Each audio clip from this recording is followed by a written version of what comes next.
Hi అండి, welcome to Nishi channel. చాలా సింపుల్గా టేస్టీగా మటన్ గోంగూర కర్రీ ఇలా ట్రై చేసి చూడండి.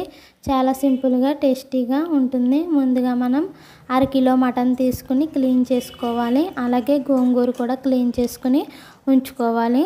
ఇప్పుడు గ్యాస్ పై కుక్కర్ పెట్టి వాటర్ వేసుకుని మనం ముందుగా క్లీన్ చేసి పెట్టుకున్న మటన్ గోంగూర వేసుకుని మూత పెట్టుకుని 4 లేదా 5 విజిల్లు వచ్చేంత వరకు ఉడికించుకోవాలి. తర్వాత కుక్కర్ మూత తీసుకుని మటన్ గోంగూర పక్కకు తీసుకోవాలి.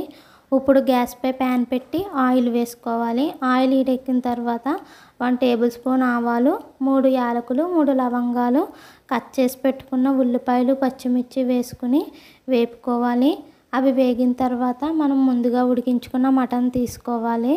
మటన్లో ఉన్న వాటర్ మొత్తం సెపరేట్ చేసుకుని మటన్ వేసుకుని 2 నిమిషాల పాటు వేపుకోవాలి.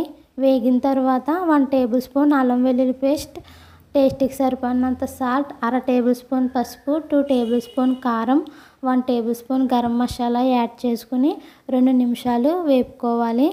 తర్వాత మటన్లో సెపరేట్ చేసుకున్న వాటర్ వేసుకుని ఉడికించుకోవాలి. మనం ముందుగా ఉడికించుకున్న గోంగూర తీసుకుని మిక్సీ జార్లో వేసుకొని పేస్ట్లా చేసుకోవాలి. ఇప్పుడు ఈ మటన్ కర్రీలో గోంగూర వేసుకొని ఒకసారి బాగా మిక్స్ చేసుకోవాలి. ఇప్పుడు కొంచెం కరివేపాకు వేసుకొని మూత పెట్టుకొని కర్రీలో ఉన్న వాటర్ మొత్తం ఎగిరేంత వరకు ఉడికించుకోవాలి.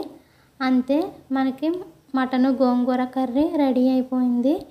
ఇలాంటి సింపుల్ రెసిపీస్ కోసం మా ఛానల్ని లైక్ చేయండి, షేర్ చేయండి, సబ్స్క్రైబ్ చేసుకోండి. మీకు ఎలాంటి డౌట్ ఉన్నా సరే కామెంట్ చేయండి. Thank you for watching.